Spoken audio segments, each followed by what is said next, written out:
고린도전서 3장 1절부터 9절까지 함께 봉독하십시다. 형제들아, 내가 신령한 자들을 대함과 같이 너희에게 말할 수 없어서 육신에 속한 자 곧 그리스도 안에서 어린아이들을 대함과 같이 하노라. 내가 너희를 젖으로 먹이고 밥으로 아니하였노니 이는 너희가 감당하지 못하였음이거니와 지금도 못하리라.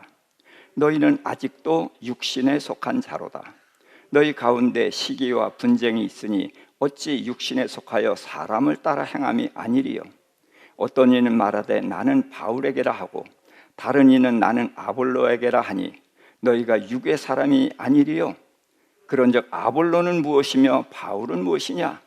그들은 주께서 각각 주신 대로 너희로 하여금 믿게 한 사역자들이니라. 나는 심었고 아볼로는 물을 주었으되 오직 하나님께서 자라나게 하셨나니 그런즉 심는 이나 물 주는 이는 아무것도 아니로되 오직 자라게 하시는 이는 하나님뿐이시라. 심는 이와 물 주는 이가 한 가지이나 각각 자기가 일한 대로 자기의 상을 받으리라. 우리는 하나님의 동역자들이요 너희는 하나님의 밭이요 하나님의 집이니라. 아멘. 오늘은 고린도전서 3장의 말씀으로 영에 속한 자의 삶에 대해서 같이 상고해 보고자 합니다.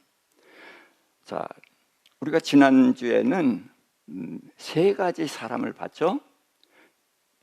육에 속한 자, 신령한 자, 육신에 속한 자. 그래서 육에 속한 자는 하나님을 모르는 세상에 속한 자이고, 그 다음에 신령한 자와 육신에 속한 자는 믿음을 가진 자죠. 영에 속한 자예요. 그래서 육신에 속한 자와 육에 속한 자와 영에 속한 자가 나눠지는데, 영에 속한 자에 둘이 있단 말이죠. 그래서 신령한 자와 육신에 속한 자. 그래서 신령한 자는 영적으로 성숙한 사람을 말하는 거고, 육신에 속한 자는 예수님을 믿어서 하나님의 자녀가 됐고 영생을 가졌지만 이 거듭난 새 생명을 위해서 사는 것이 아니라 육신을 위해서 사는, 그러니까 새 사람을 위해 사는 것이 아니라 옛 사람을 위해서 사는 그러한 영적인 어린아이들을 말하는 거죠. 그래서 육신에 속한 자는 어린아이. 그래서 오늘은 육에 속한 자가 아닌 영에 속한 자로서 신령한 자와 육신에 속한 자, 그 부분을 좀 함께 상고해 보고자 하는 것입니다. 너희는 밥이 아닌 저주로 먹일 수밖에 없다. 그래서 지금도 감당하지 못하리라 그랬는데, 자, 사도 바울이 고린도 교회에서 몇 년 동안 사역을 했죠? 1년 반이었습니다. 1년 반 사역을 하고 그때에 예수님께서 나타나셔서 말씀하셨어요. 여기에는 내 백성이 많다. 그래서 사도 바울이 1년 반을 열심히 가르치고 이제 떠났는데, 자, 누가 갔죠 거기에? 아볼로가 갔어요. 아볼로는 성경에 능통한 자입니다. 그런데 예수를 전하긴 했는데 불완전하게 전했어요. 그래서 침례 요한의 세 침례까지, 거기까지만 전했으니까 그래서 브리스길라와 아굴라가 불러가지고 제바로 된 복음을 전해줬단 말이에요. 그랬더니 브리스길라와 아굴라하고 교제를 하면서 고린도의 교회가 세워졌다는 것을 알고 거기를 가고 싶어 했어요. 그래서 편지를, 추천서를 써줘서 고린도에 가서, 그래서 고린도에 갔는데 그가 성경을 근거로 해서 복음을 전하니까 그들이 많은 은혜를 받았고, 또 여전히 교회를 반대하는 그 유대인들을 성경으로 예수가 그리스도라고 증거를 해서 납작하게 만들어 버렸단 말이에요. 자, 이제 그렇게 해서 고린도 교회는 사도 바울이 세웠지만 아볼로가 가서 그들을 영적으로 말씀으로 바로 세우게 해줬다는 거죠. 자, 그런데 그것이 분쟁거리가 된 거예요. 그래서 어떤 사람은 나는 바울파, 어떤 사람은 아볼로파, 또 누구는 게바파. 게바가 누구죠? 베드로를 말하는 거예요. 그리고 그럼 나는 그리스도파. 이렇게 해서 파가 갈라졌단 말이죠. 지금 이제 그 얘기를 하는 것이에요. 시기와 분쟁이 있으니 너희는 사람을 따라가는 거다. 자, 지금 아볼로파, 바울파, 게바파, 이게 뭐예요? 사람을 따라가는 거예요. 그래서 시기와 분쟁이다. 자, 그러면서 내가 바울파이면은 아볼로파와 어떻게 하는 거예요? 경쟁하는 거예요. 그리고 우리가 너네보다 낫다. 그러니까 시기와 분쟁거리가 됐다는 거예요. 자, 그래서 이제 그걸 두고서 너희가 그러니까 육의 사람이다. 그렇게 얘기를 하는 거죠. 그래서 우리는 하나님께서 주신 은사대로 너희를 섬기고 너희를 믿게 한 그러한 사역자다. 그래서 나는 심고, 바울이 고린도 교회 복음을 전해서 예수를 믿게 했으니까 심었죠. 자, 심었으면 뭐 어떻게 돼요? 자라야죠. 근데 자라도록 뭐가 돌봐야 되잖아요. 그래서 물을 준 사람이 누구예요? 아볼로가 물을 줬다는 거예요. 근데 심고 물을 준 것은 그건 중요한 게 아니다. 그들이 결국은 자라야 되는데 누가 자라게 하는 거예요? 하나님이 자라게 하시는 거다. 그리고 심고 물주하는 것은 너희를 자라게 하려고 한 거고, 또 우리는 하나님께 받은 대로, 은사대로, 또 우리는 힘을 다해서 열심히 일한 대로 자기 상을 받는 것이다. 그래서 사역자는 사역자대로 하나님 때문에 하신 것이고 하나님께 상을 받는 것이란 말이죠. 그래서 우리는 하나님의 동역자다. 그리고 너희는 뭐다? 하나님의 밭이다. 또 하나님의 집이다 그랬어요. 자, 밭은 뭐 했어요?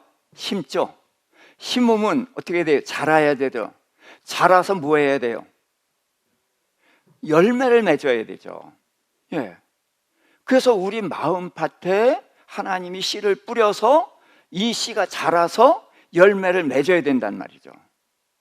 근데 잎이 무성하다고 바람직한 거예요. 잎이 무성해져야 되죠. 근데 잎이 무성한 건 끝이에요? 과정이에요. 결국은 열매로 나타나야 된단 말이죠. 그래서 밭이니까 열매를 맺어야 돼요. 그리고 또 하나님의 집이다. 자, 하나님의 집은 어떻게 돼요? 우리가 하나님의 집이니까 우리 안에 그럼 누가 와 계신 거예요? 하나님이 계신 거죠. 어떤 하나님? 예, 성령 하나님이 와 계신 거예요. 그럼 성령 하나님이 와 계시면은 이 집이 어떻게 돼야 돼요? 깨끗해지고 거룩해지고 하나님이 계실 만한 집으로 바뀌어 가야죠.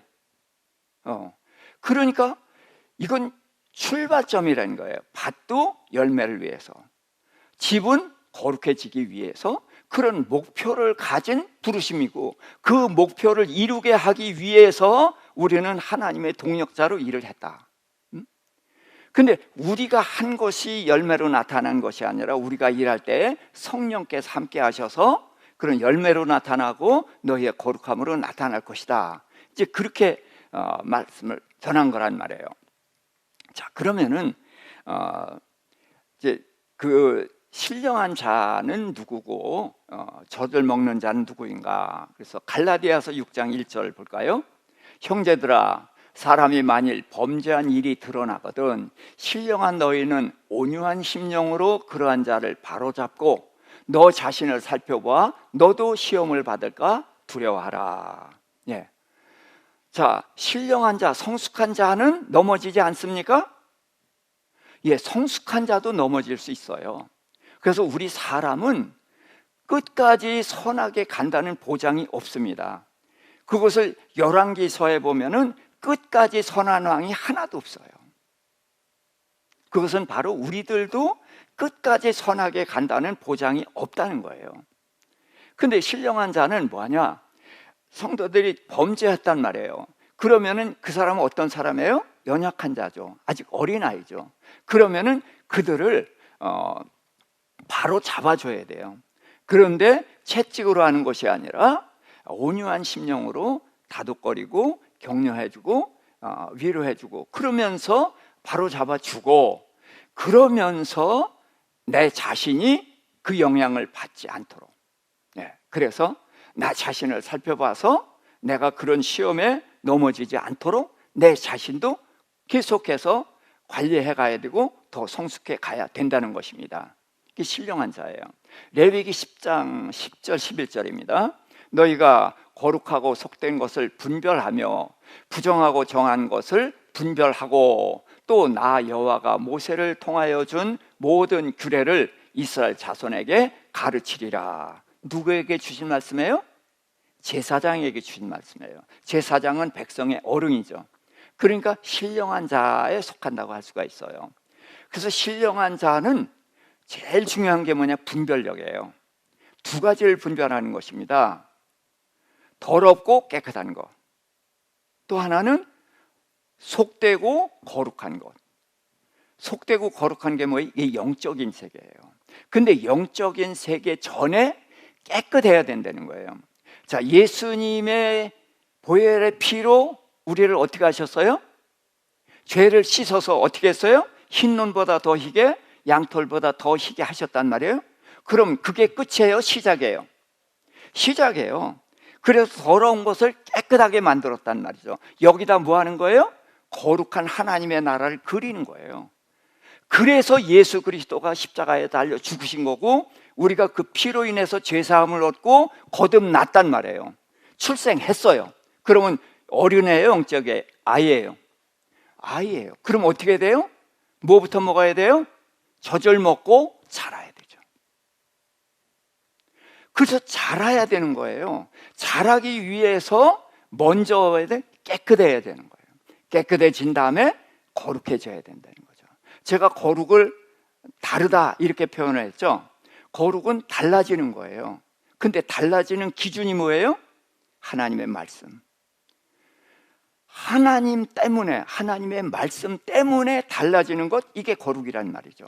제가 그래서 늘 방과학교 애들 자랑스럽게 얘기하는 거예요. 이 아이들이 우리 집사님의 사랑에 의해서 보살핌을 받고, 그러고서 그 속에 생명이 들어갔어요. 생명에 들어가 놓으니까 이 아이들이 제가 신학교에서 가르치던 말씀을 전하는데 그대로 받아들여요. 초등학교 2학년, 3학년들이 받아들이고요. 왜? 거듭났잖아요. 그럼 뭐 해야 돼요? 먹어야 되죠. 뭘 먹어요? 말씀을 먹는 거예요. 그러면서 아이들이 변화돼 가고 달라져 가요. 거룩해져 간다는 거예요. 거룩해지지 않는다? 그러면 문제가 있는 거예요. 그래서 깨끗해지는 것은 거룩해지기 위한 것이다.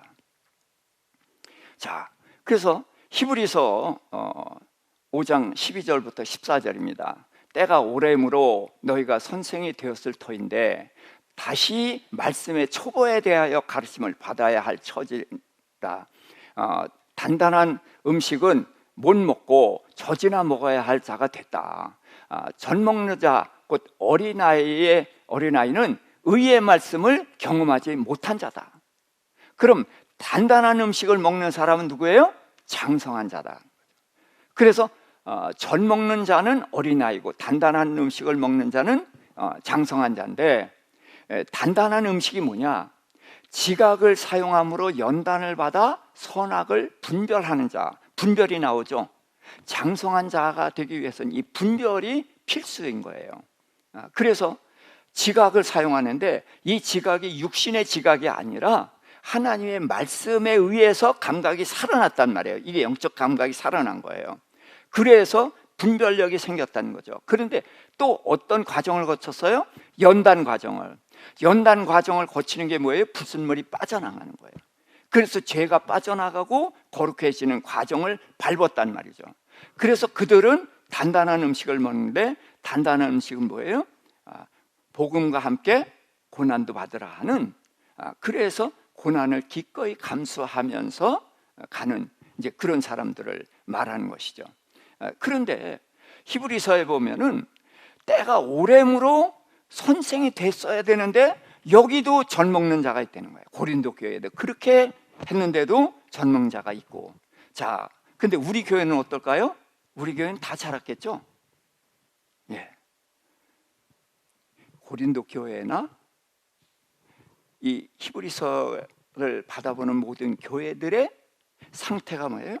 선생이 될 만큼 자라야 되는데 여전히 젖밖에 못 먹는 어린아이 수준에 있다는 거예요. 그러니까 우리 교회도 여전히 젖밖에 못 먹는 그런 수준에 있는 사람들이 있다는 거죠. 사실은 어떻게 돼야 되는데 선생이 돼서 다른 사람을 가르치고 인도해야 되는데 아직도 그걸 못하고 보살핌을 받는 사람이 돼 있다. 이제 그걸 얘기하는 거죠. 자, 베드로전서 2장 2절입니다. 갓난 아기들 같이 순전하고 신령한 젖을 사모하라. 이는 그로 말미암아 구원에 이르도록 자라게 하려 함이라. 그래서 우선은 뭐를 잘 먹어야 돼요? 젖을 잘 먹어야 돼요. 제가 제 형보다 더 큽니다. 그런데 저는 이렇게 얘기해요. 우리는 그 학교에서 교복을 입잖아요. 그런데 교복을 어떻게 해요? 물려 입죠. 제 형 거를 제가 물려 입어요. 근데 그게 싫어요. 나도 새 옷 입고 싶거든. 그래서 나는 새 옷 입고 싶어서 자랐다. 제가 그렇게 얘기해요. 형보다 제가 더 컸어요. 그러니까 제가 새 옷을 따로 입게 됐죠. 그런데 왜 형이 못 자랐겠어요? 형이 초산이니까 젖이 안 나왔어요. 그래갖고 저를 배해서는 젖이 많이 나오게 하려고 돼지 족발을 계속 드셨대. 그러니까 그냥 젖을 풍족하게 먹었거든요. 그래가지고 제가 자랐습니다. 자, 그러니까 젖을 먹어야 돼요. 젖을 잘 먹어야 됩니다. 예. 신령한 젖을 잘 먹어야 기초가 탄탄해져요. 그런 다음에 사실은 저는 이제 중학교 때부터 굶고 그러고서 저 학교 다니고 그랬거든요. 배고프고 그랬어요. 저희 군대 생활에서도 소원이 뭐예요? 배부르게 먹는 게 소원이에요. 그런 시대인데 제가 젖을 잘 먹었기 때문에 그래 튼튼한 몸을 그렇게 가질 수가 있었거든요. 그래서 신령한 젖을 잘 먹는 거 이게 정말 필요한 것입니다. 그래서 지금이라도 늦었다 그런 생각을 하지 말고 신령한 젖을 사모하고 그로 말미암아 구원에 이르도록 자라야 된다는 거예요. 네, 그래서 신령한 젖을 맨날 젖만 먹으면 안 되겠지만 젖을 잘 먹은 다음에 그 다음에 이제 이유식으로 해서 성장을 해가는 이런 과정이 필요하다. 자, 그러고서 이제 마태복음 7장 24절부터 27절입니다. 함께 누구든지 나의 이 말을 듣고 행하는 자는 그 집을 반석 위에 지은 지혜로운 사람 같으리니 비가 내리고 창수가 나고 바람이 불어 그 집에 부딪히되 무너지지 아니하나니 이는 주철을 반석 위에 놓은 까닭이다. 그래서 반석 위에 놓은 주철을 놓은 집이 있죠. 또 나의 이 말을 듣고 행하지 아니하는 자는 그 집을 모래 위에 지은 어리석은 사람 같으리니 비가 내리고 창수가 나고 바람이 불어 그 집에 부딪힘에 무너져 그 무너짐이 심하리라. 그래서 우리는 집을 짓는 사람이란 말이죠. 하나님의 집을 짓는 사람이에요. 그런데 기초가 무엇이냐? 이제 이것이 중요한 것이죠. 자, 그래서 이제 그 다음을 우리가 좀 보도록 하겠습니다. 10절부터 17절입니다. 내게 주신 하나님의 은혜를 따라 내가 지혜로운 건축자와 같이 터를 닦아두매 다른 이가 그 위에 세우나 그러나 각각 어떻게 그 위에 세울까를 조심할지니라. 이 닦아둔 것 외에 능히 다른 터를 닦아둘 자가 없으니 이 터는 곧 그리스도 예수 그리스도라. 만일 누구든지 금이나 은이나 보석이나 나무나 풀이나 지푸로 이 터 위에 세우면 각 사람의 공적이 나타날 터인데 그날이 공적을 밝히리니 이는 불로 나타내고 그 불이 각 사람의 공적이 어떠한 것을 시험할 것임이라. 만일 누구든지 그 위에 세운 공적이 그대로 있으면 상을 받고 누구든지 그 공적이 불타면 해를 받으리니 그러나 자신은 구원을 받되 불 가운데에서 받은 것 같으리라. 너희는 너희가 하나님의 성전인 것과 하나님의 성령이 너희 안에 거하시는 것을 알지 못하느냐? 누구든지 하나님의 성전을 더럽히면 하나님이 그 사람을 멸하시리라. 하나님의 성전은 거룩하니 너희도 그러하니라. 자, 그래서 바울이 은혜로운 건축자가 돼서 뭘 했냐면 터를 닦아놨습니다. 기초를 닦았단 말이죠. 근데 그 터가 뭐예요? 예수 그리스도란 터를 닦아놨다는 거예요. 그래서 모든 그리스도인들이 다 집을 짓는 자인데 어디에다 집을 지어야 돼요? 예수 그리스도에다가 집을 지어야 돼요. 그럼 예수 그리스도를 다른 말로 하면 뭐라고 하겠어요? 여러 가지로 말할 수가 있어요. 그런데 말씀이 육신을 입고 오셨으니까 예수님은 말씀이죠. 그래서 내 살을 먹고 피를 마시라고 했잖아요. 그래서 예수님의 피로 우리 깨끗해지고 예수님의 살, 말씀으로 우리가 거룩해지는 거란 말이죠. 그래서 깨끗해지는 과정, 또 거룩해지는 과정, 이게 단계가 있단 말이에요.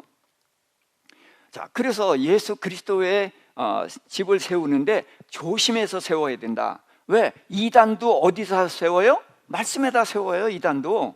근데 그게 잘못 세웠기 때문에 그 엉뚱한 데로 가는 거 아니에요. 그래서 세우는데 조심스럽게 세워야 된다. 자, 그런데 이제 거기다가 세우는데, 자, 금은, 보석, 나무, 풀, 집 그랬어요. 자, 그런데 둘로 구별이 되죠. 앞에 세 가지는 불에 탑니까, 안 탑니까? 불에 안 타요. 변합니까, 안 변합니까? 변하지 않는 거예요. 근데 뒤에 셋은 불에 약한 것이죠.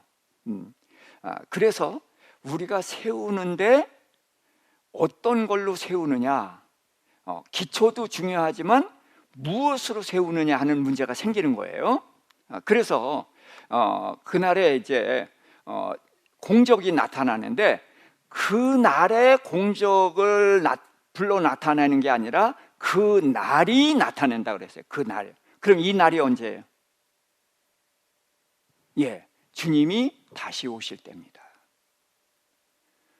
아니면은 우리가 주님 앞에 서는 날, 그 날이에요.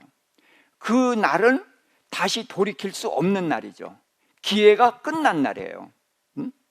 그래서 그 날이 그동안에 우리가 살아온 삶을 불로 나타낸다는 거예요. 그리고 불로 시험을 해요. 그래서 세운 공적이 그대로 있으면은 상을 받고, 근데 세웠는데, 열심히 세웠는데 그것이 불에 타면은 해를 받는다는 거예요. 자, 그러면은, 자, 우리가 집을 열심히 건물을 세웠잖아요. 그런데 이게 불에 타서 없어질 줄 알고 세우는 사람이 있을까요? 그러지는 않을 거예요.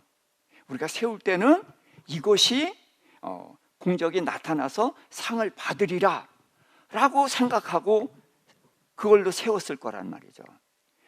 그러니까 어떻게 세울지를 조심해서 세우라 그런 게 바로 그거예요.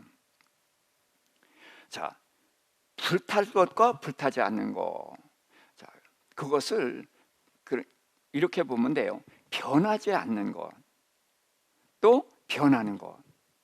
자, 변하지 않는 게 뭐예요? 하늘에 속한 건 변하지 않아요. 근데 이 땅에 속한 건 변하는 것입니다. 그래서 우리가 땅에 속한 동기를 가지고 집을 세우면은 불에 탈 것이고, 하늘에 속한, 말씀에 속한 그러한 것으로 집을 지으면은 상을 받을 수가 있겠죠. 자, 그래서 그렇지만 이제 그건 불을 타도 예수님의 피로 구원을 받은 생명은 구원을 얻는데, 불 가운데서 구원을 얻었다 그러면은 뭐만 남아요? 기저귀도 못 차죠. 다 타니까. 그런 부끄러운 구원을 받는다고 볼 수가 있습니다. 그래서 아까 그 말씀, 반석 위에 지으느냐 아니면 모래 위에 짓느냐, 그래서 말씀 위에, 기초가 뭐냐, 예수 그리스도 위에 세우는 것이 맞느냐, 이것이 중요한 것이고요. 그 다음에 우리가 세우는데 정말 우리가 동기가 뭐냐, 우리의 목적이 뭐냐, 이 부분들을 늘 점검해 봐야 돼요. 그래서 예수님이 선줄로 아는 자는 넘어질까 조심하라. 그러니까 섰다고 생각하면 쓴 건 줄 알았는데 넘어질 수 있다는 거예요. 또 먼저 된 자 나중되고, 자, 그러니까 앞서가는 줄 아는데 어느새 처져 버린다는 거예요. 이럴 수가 있다는 것입니다. 그러니까 우리는 나를 믿으면 안 되는 거예요. 늘 나를 점검해 봐야 되는 거예요. 그러니까 신령한 자도 다른 사람만 바로 세워주는 게 아니라 나도 돌아봐서 내가 제바로 가고 있는가를 점검해 봐야 된다. 아까 그 말씀을 그래서 하시는 거예요. 자, 그래서 너희는 하나님의 성전이다. 자, 성전이, 솔로몬 성전이 무너졌죠. 왜 무너졌어요? 에스겔서에 보면은요, 에스겔은 성전이 무너지기 전에 포로로 잡혀갔거든요. 포로로 잡혀간 게 3번이에요. 1차, 2차, 3차인데 1차에 잡혀간 사람들이 왜 다니엘과 그 세 친구들이 1차예요. 그 다음에 2차가 바로 에스겔이거든요. 그리고 3차는 이제 완전히 성전이 멸망하고 그랬어요. 저 에스겔이 환상을 봤는데 그 성전 안에서 온갖 못된 짓을 다 하니까 하나님이 성전 안에 있지 못하고 성전을 나오셔요. 그러니까 성전은 하나님의 집인데 하나님이 계실 수가 없이 더러워져서 하나님이 나오시니까 그럼 성전이에요? 아니에요? 아니에요. 그래서 헐어버린 거예요. 그리고 70년이 지난 후에 스룹바벨이 성전을 지을 때에 원래 그 성전 규격을 내면요, 예루살렘 성전보다 더 크게 지으라고 했어요. 그런데 어떻게 되는지 모르지만 아주 초라하게 학고방같이 지은 거예요. 그러니까 옛날에 솔로몬 성전을 봤던 사람들은 그걸 보고 통곡을 하면서 울었어요. 왜? 너무나 초라해서. 근데 하나님께서 너희가 이 성전이 초라하다고 그러냐? 그러지 말라. 내가 너희와 함께 하리라. 성전이 뭐예요? 하나님이 함께 하시면 되는 거예요. 규모가 크냐 작으냐가 문제가 아니란 말이에요. 그래서 성전은 하나님이 기꺼이 계시는 거예요. 기꺼이 계시기 위해서는 뭐예요? 첫째로 깨끗해야 돼요. 깨끗해야 되고 그 다음엔 거룩해져야 되는 거예요.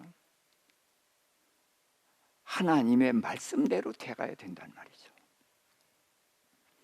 그래서 성령이 너희 안에 거신다. 그래서 이 성전을 더럽히면 어떻게 돼서 그 사람을 멸하셨거든요. 구약성에 보면은. 그래서 하나님의 성전이 거룩하기 때문에 너희도 우리가 거룩해져야만 하나님의 성령이 내 안에 편히 계시고 이 하나님이 편하게 일을 하실 수가 있는 거죠. 그래서 우선은 깨끗해지는 것이고 그것은 세속적으로 물들지 않는 거예요. 근데 그거 가지고서는 안 되는 거예요.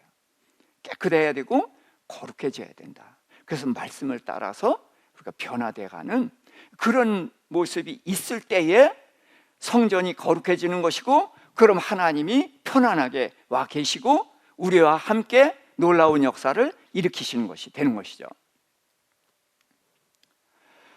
자, 그 다음에 18절부터 23절 같이 읽겠습니다. 아무도 자신을 속이지 말라. 너희 중에 누구든지 이 세상에서 지혜 있는 줄로 생각하거든 어리석은 자가 되라. 그리하여야 지혜로운 자가 되리라. 이 세상 지혜는 하나님께 어리석은 것이니 기록된 바 하나님은 지혜 있는 자들로 하여금 자기 꾀에 빠지게 하시느니라 하였고, 또 주께서 지혜 있는 자들의 생각을 헛것으로 아신다 하셨느니라. 그런즉 누구든지 사람을 자랑하지 말라. 만물이 다 너희 것임이라. 바울이나 아볼로나 게바나 세계나 생명이나 사망이나 지금 것이나 장래 것이나 다 너희의 것이요 너희는 그리스도의 것이요 그리스도는 하나님의 것이니라. 제가 이렇게 색깔로 좀 구별을 했어요. 지혜로운 것과 어리석은 것을 대비시켰는데, 어리석은 것이 뭐예요? 세상 지혜가 어리석은 거예요. 그래서 세상 지혜는 하나님께서 어리석게 하셨고, 또 지혜 있는 자, 세상 지혜 있는 자들입니다. 그를 자기 꾀에 빠지게 했다는 거예요. 그래서 주께서 세상 지혜 있는 자들을 헛것으로 여겼다. 그러니까 이게 뭡니까? 세상 지혜를 따라가면 뭐예요? 어리석은 자가 되는 거예요. 그래서 너희는 어리석은 자가 되라는 말은 뭐예요? 이제까지 우리가 뭐를 추구하면서 살았어요? 세상 지혜를 추구하면서 살았단 말이죠. 그런데 이제 예수 안으로 들어왔잖아요. 그러니까 사는 방법이 달라져야 돼요. 그래서 세상 지혜를 버리니까 뭐예요? 어리석은 자가 되는 거죠. 이게 굉장히 중요한 것입니다. 우리는 그 세상에서 이렇게 살아온 방법이 있었어요. 그런데 우리가 예수를 믿으면서부터 이게 달라져야 되는 거예요. 그런데 이게 그렇게 바뀌지 않거든요. 그래서 이제 어리석은 자가 되고, 또 아직도 영적인 어린아이가 되고, 이런 문제가 생기는 거라고 그렇게 생각할 수가 있습니다. 그래서 세상 지혜, 이제까지 살던 지혜를 추구하게 되면 그것은 바로 이제 어리석은 것이 되는 것입니다. 그래서 세상적으로 어리석다고 생각하던 것을 이제는 어떻게 해야 돼요? 시작하려는 거예요. 이제까지 어리석다고 생각했던 것으로 이제는 우리의 삶의 패턴을 바꿔야 된다는 거예요. 그러면서 하시는 말이 뭐냐면 사람을 자랑하지 말라. 자, 그러면서 만물이 다 너희 것이다, 그렇게 얘기를 했거든요. 자, 우리는 제자들이, 예수님의 제자들이 3명이었잖아요. 그런데 그 중에 하나를 택했잖아요. 그런데 이 3사람이 다 누구를 위해 쓰였어요? 우리를 위해 주셨어요. 그러니까 우리는 하나를 택할 게 아니라 다 택해야 돼요. 그러니까 이 세상에 있는 뭐랬어요? 바울, 아볼로, 게바, 그 다음에 세계, 이 세상에 있는 모든 것이 이제 우리 것이 됐다는 거예요. 근데 우리는 우리 것이, 내 것이 뭐예요? 내 손에 쥐는 것이 내 것이죠. 이것이 내 것이에요. 그런데 이제 우리의 보는 눈이 달라지는 거예요. 이 세상에 있는 모든 것이 다 내 것이에요. 이게 달라지는 것입니다. 근데 손에 쥐어서 내 것이 아니라 모두가 누가 지은 거예요? 하나님이 지으신 거예요. 그렇기 때문에 그 모든 것을 다 누구를 위해서 지으셨어요? 하나님의 자녀들을 위해서 지었어요. 하나님이 엿새 동안 창조하시면서 제일 마지막에 누굴 창조하셨죠? 우리 사람을 창조하셨어요. 창조하신 기준이 뭐죠? 하나님의 모양, 하나님의 형상이에요. 근데 하나님의 모양, 하나님의 형상이 뭐예요? 곧 자녀예요. 그래서 하나님은 이 천지를 사람을 위해서 창조했어요. 왜? 사람이 하나님의 자녀이기 때문에. 우리가 자녀를 위해 사는 것처럼 하나님 자녀를 위해서 창조하셔 주신 거예요. 그런데 이 사람이 그 모든 것을 놓쳐버린 것이죠. 그래서 모두가 다 우리를 위해서 주신 거예요.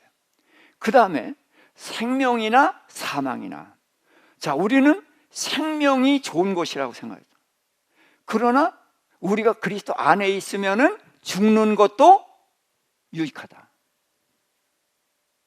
그래서 그리스도 안에 있으면 이 세상의 모든 것이 다 우리 것이 될 수가 있는 거예요.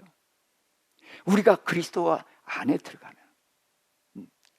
그래서 또 지금 것이나 장래 것이나 이 세상 모든 것이 다 우리를 위해서 창조하셨고 우리를 위해서 주셨다는 거예요. 그런데 문제는 우리가 내 손에 쥐는 것을 위해서, 나를 위해서 살아갈 때 그것은 내 것이 안 되는 거예요. 내 안은 누구 것이에요? 예, 그리스도의 것이에요. 그리스도는 누구 것이에요? 하나님의 것이에요. 그러니까 우리는 방향이 하나님을 향해야 되는 거예요. 하나님을 향해서 가게 되면은 이 세상에 있는 모든 것이 다 우리 것이 되는 거예요. 그래서 우리가 하나님의 나라를 위해서 구하면은 하나님께서 그 모든 것을 다 주신다는 것입니다. 그래서 우리가 방향을 어떻게 설정하느냐에 따라서 내가 손아귀에 쥐는 것이 내 것일 수 있고 세상 모두가 내 것일 수가 있다는 것입니다. 그래서 지금 고린도 교회는 어떻게 했어요? 바울, 아볼로, 게바 있는데 그 중에 하나를 붙잡았잖아요. 그러니까 붙잡으니까 나머지 다 놓은 거예요. 붙잡지 않는 거예요. 다 나를 위해서 주신 거예요. 무엇도 사망을 위해서, 사망도 지금 것이나 장래 것이나 모두가 내게 다 열려 있어요. 근데 그 모든 것을 내가 누리는 방법이 뭐예요? 내가 그리스도 안으로 들어가는 거예요. 내가 그리스도 안으로 들어가면은 이 모든 것을 누리면서 살아갈 수가 있다는 것입니다. 그래서 이제 만물이 다 너희 것이고, 이런 바울이나 이 모든 일꾼도 너희 것이고, 또 온 세상, 생명이나 사망도, 지금 것이나 장래 것이나 모든 것이 우리 것이다. 우리가 하나님을 향해 살아갈 때, 그래서 이 모든 것이 우리 것이다 라는 이 말씀이, 지금 이 말씀이 여러분의 것이 되기를 주님의 이름으로 축원합니다. 아멘. 자, 그래서 지금 이제 제가 몇 가지를 말씀을 드렸습니다. 처음에 영에 속한 자, 영에 속한 자는 둘로 나뉘죠. 신령한 자와 육신에 속한 자, 어린아이예요. 장성한 자와 어린아이로 나뉩니다. 근데 어린아이가 뭐예요? 어린아이는 손에 쥐려고 하는 게 어린아이예요. 그래서 손에 쥐는 게 뭐예요? 내 거죠. 내가 주인이죠. 내가 주인으로 살아가는 사람이 어린아이인 거예요. 그래서 우리는 부름을 받은 목적이 있는데 하나님의 밭이고 하나님의 집이에요. 그러니까 하나님의 밭이니까 열매를 맺어야죠. 그래서 그리스도 예수에 근거한 열매를 맺어야 되는 것이고, 또 집을 짓 때 그리스도의 말씀에 근거한 집을 짓는 거예요. 그것이 신령한 자의 삶이라는 것이죠. 그리고 건축자다. 그래서 예수 그리스도의 기초 위에, 그래서 말씀 위에 집을 짓는 것입니다. 그래서 우리는 성령의 도우심을 받아서 이제 살아가야만 되는 것인데, 그렇게 해서 성전은 우선 깨끗해야 되고 거룩해야 된다. 그래서 깨끗해지고 거룩해지는 그것을 기초로 해서 이제 그 공적을, 하나님께 상 받는 삶을 살아가는 거예요. 그게 열매 맺는 삶이고 하나님의 집인 것입니다. 그리고 이제 지혜로운 건축자가 되는데, 여기서 세상을 향해서 세상의 기준으로 살면은 그거야말로 육에 속한 자고 육신에 속한 자고 어리석은 자예요. 지혜로운 자는 뭐냐? 우리가 방향을 하나님을 향해서, 하나님을 향해서 살아갈 때 이 세상에는 모든 것이 다 우리를 위해서 주신 것이다. 그러니까 그 모든 것을 누리면서 살아갈 수가 있는 것이다. 그래서 방향에 대해서 이렇게 생각을 할 수 있기를 주님의 이름으로 축원합니다. 우리는 하나님의 밭이고 하나님의 집입니다. 그래서 열매 맺는 삶을 살아야 되고, 예수 그리스도가 내 안에 계시고 성령이 내 안에 계시니까 거룩해지는, 깨끗하고 거룩해지는 삶을 살아가야 되는 거예요. 그래서 우리가 하나님의 밭, 또 하나님의 집. 자, 이것을 생각하면서 한번 우리가 그런 목표를 가지고 살아가기를 함께 통성으로 잠깐 기도하십시다. 주여, 주여, 주여.